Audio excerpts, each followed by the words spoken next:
tudo bem com vocês? Depois de bastante tempo, estou de volta trazendo novidades. Já adianto para vocês que hoje, depois de todo esse processo de investigação e de tratamento, hoje eu tenho um diagnóstico fechado de pós-operatório desse tumor de hipófise e vou contar para vocês tudinho, tá? O último vídeo que eu gravei, eu falei para vocês que a minha endócrino, a doutora Cassandra Lopes, havia solicitado que eu procurasse um endocrinologista especialista em tumor de hipófise. Ela me deu duas opções e eu consegui marcar consulta com o médico, o Dr. Evandro Portes. Dr. Evandro Portes, ele é vice-presidente da Associação Brasileira de Endocrinologia e Metabologia Metabólica, como é que fala? Não sei.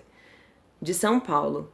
Ele é professor e é uma pessoa extraordinária. Se você digitar o nome dele no YouTube, você vai ver várias entrevistas na televisão, várias entrevistas na Band News, enfim, falando sobre diversos assuntos que envolvem a endocrinologia. E foi a melhor coisa que eu fiz na minha vida. Eu cheguei no Dr. Evandro, já com todos os exames que eu tinha, fiquei 3 horas, mais de 3 horas no primeiro dia de consulta com ele e me senti abraçada por ele, né? A forma como ele cuidou de mim mesmo foi espetacular. Continuo sob tratamento e só que agora, antes eu ia todo mês, né? Agora eu só vou em março, no comecinho de março. Pois bem, ele analisou todos os exames de sangue que eu fiz antes do hospital, dentro do hospital, pós-hospital. Ele começou a fazer contas, né, de um para o outro, de datas, e começou a me explicar tudo o que estava acontecendo comigo. Muitos conceitos que eu achava que tinha descoberto, na verdade eu não tinha descoberto, era só hipóteses, né?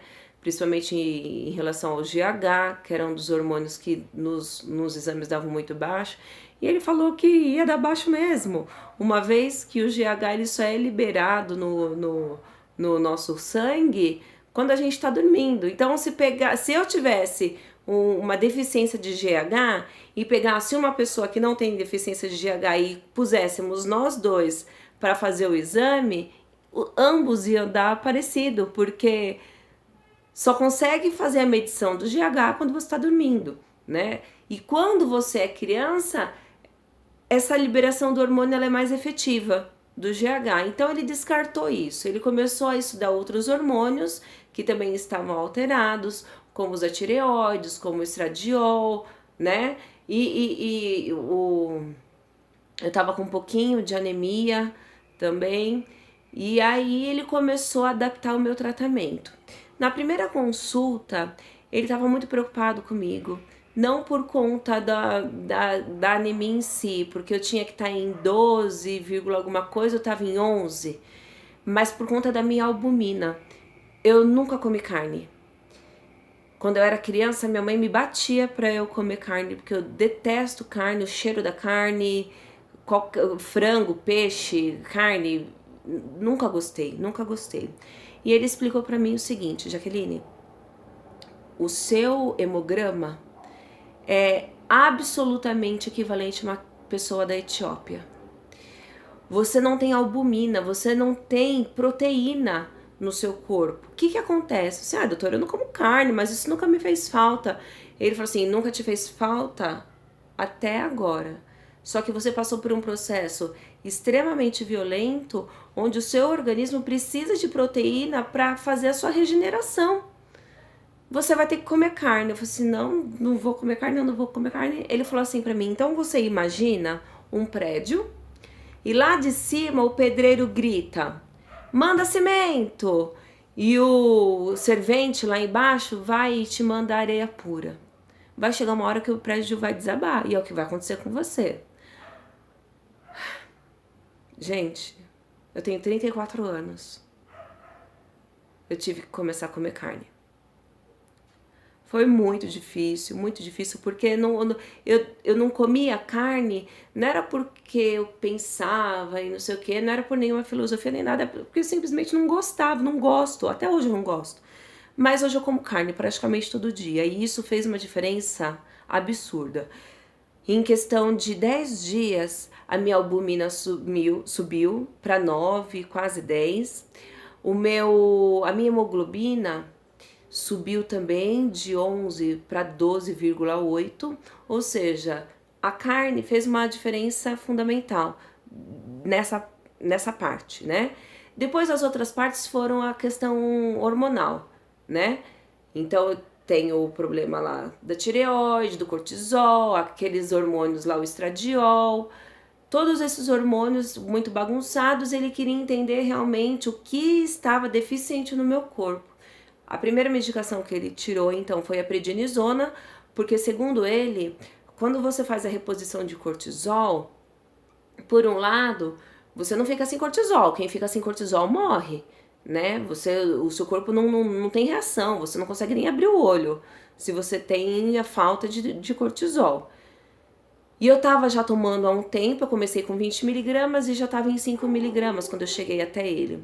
Ele pediu os exames e deu normal, só que aí ele quis tirar o prednisona para saber se eu ainda estava dependente dessa medicação. Porque ela, a longo prazo, ainda que eu necessite de cortisol, ela a longo prazo, ela traz efeitos colaterais consideráveis para o organismo.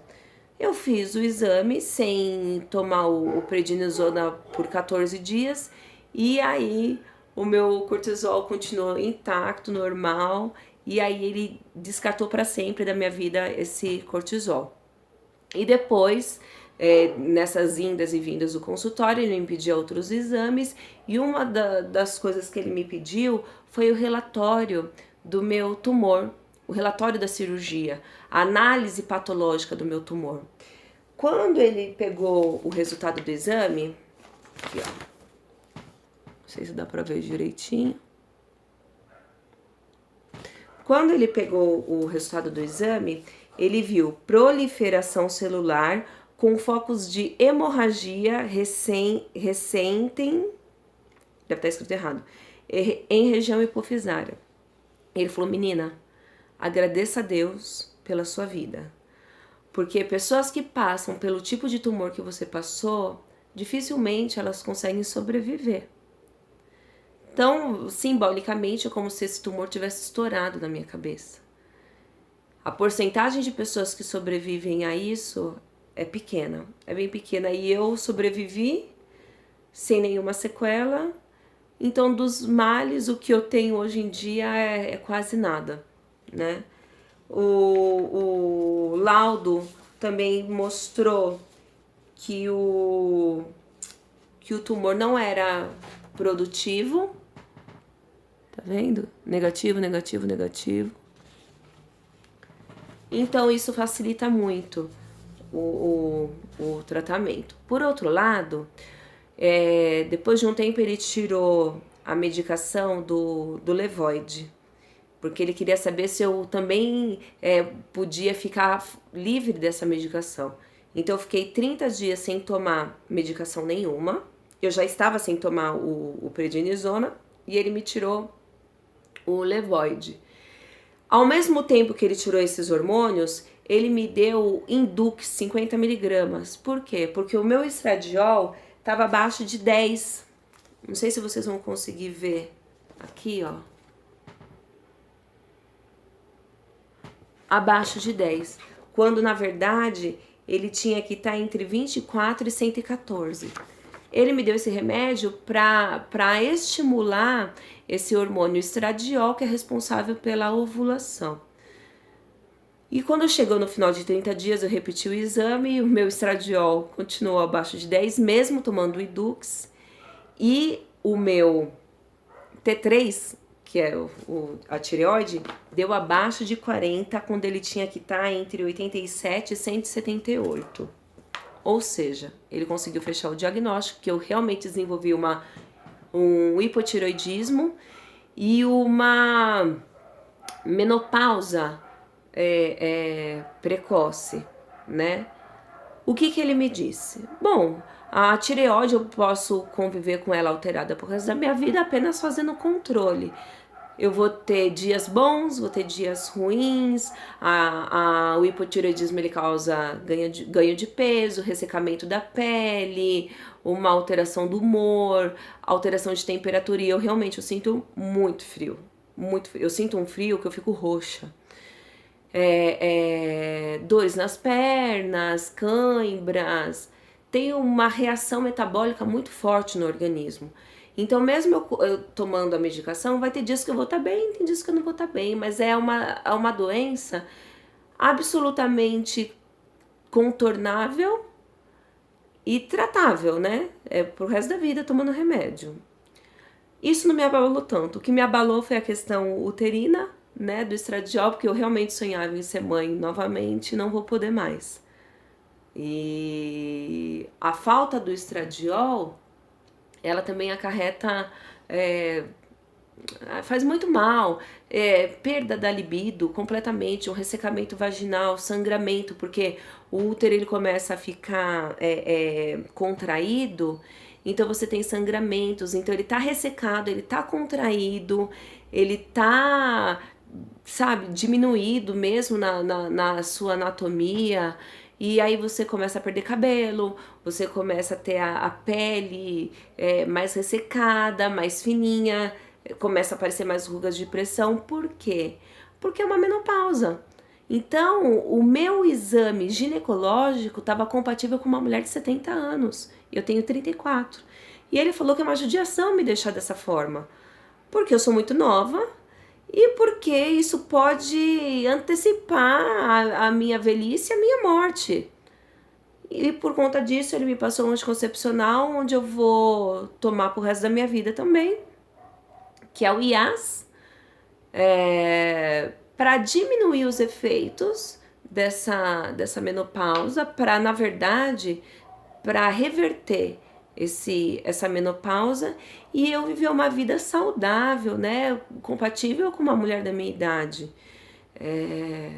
Eu tô tomando, não tem um mês ainda que eu tô tomando, porque também não tem um mês a última vez que nós estivemos juntos, o Dr. Evandro e eu. Eu ainda não consegui sentir diferença sobre a reação do meu organismo com isso. Eu espero menstruar, né? Porque tem mais de 3 anos que eu não menstruo. Não, 3 anos quase que eu não menstruo, mais de 3 anos não. Então eu espero realmente. Então eu comprei cremes pro corpo e pro rosto com uma fórmula diferenciada para dar um jeito, porque eu comecei a ficar com muitas rugas. Eu já tinha reparado, mas eu não sabia que era por conta desse hormônio. E em relação à gravidez, ele falou que eu até posso, né? Mas eu vou ter que fazer uma inseminação ou in vitro, vai ser um tratamento extremamente caro e eu já tenho um filho. Eu fiquei muito triste, chorei bastante, porque eu sonhava em ter uma penca de filhos aí e não vou poder. E também não tenho intenção de fazer um tratamento assim desse. Eu prefiro adotar uma criança, tem tanta criança aí sem pai, sem mãe, querendo amor. Então, o ano que vem eu vou partir para esse caminho da adoção. Ele me adaptou às medicações e daqui 3 meses eu retorno com ele, tá bom? Quero agradecer aqui a todos que se comunicam comigo, quem conseguiu me achar no Instagram, Jaque Barreto Oficial, podem me procurar por lá. Quem tá me acompanhando pelo canal do YouTube, muito obrigada, curta bastante os vídeos, compartilhem, porque a única intenção é esclarecer e levar informação para as pessoas que precisam. Eu quase não tinha informação. E me mandem perguntas, o que vocês têm de dúvidas, o que eu puder esclarecer, o que eu souber esclarecer, obviamente que eu vou fazer. Tá bom, pessoal? Um beijo a todos. Compartilha bastante o vídeo, compartilha. Se inscrevam no canal e a gente vai se falando. Conforme eu tiver mais novidades, eu vou falando para vocês. Depois eu vou falar, como eu ainda tô retomando o tratamento, ainda passo um pouco mal, ainda tenho umas crises assim meio punk, ou seja, eu operei em fevereiro, a gente tá em dezembro, tem 10 meses de cirurgia e eu ainda passo mal, né? Então o tratamento não é fácil, mas estou viva, graças a Deus. E assim que todos que passam por isso têm que pensar, cada um com a sua peculiaridade, cada quadro é uma forma diferente de tratamento, mas o que é extremamente importante é a gente perceber os sinais que o nosso corpo dá e não deixar de fazer um acompanhamento médico sério, né, com pessoas que realmente entendam, porque eu vou te falar, não são todos os profissionais, não por serem maus profissionais, mas é porque um quadro muito difícil, então tem que ser alguém muito fera, tá? Então eu recomendo o Dr. Evandro de Souza Portes, sou apaixonada por ele, a família dele é uma família incrível, a mulher, a filha, e ele é um ser humano extraordinário, já por ele ter a didática de ser professor, tudo, ele senta com você, ele te explica, ele te ensina, ele busca entender você singularmente. E aí ele te explica como que faz e como é que acontece e assim por diante. Tá bom, pessoal? Eu que tentei fazer um vídeo curto, mas não deu, porque é muita coisa, eu fiquei muito tempo sem falar com vocês.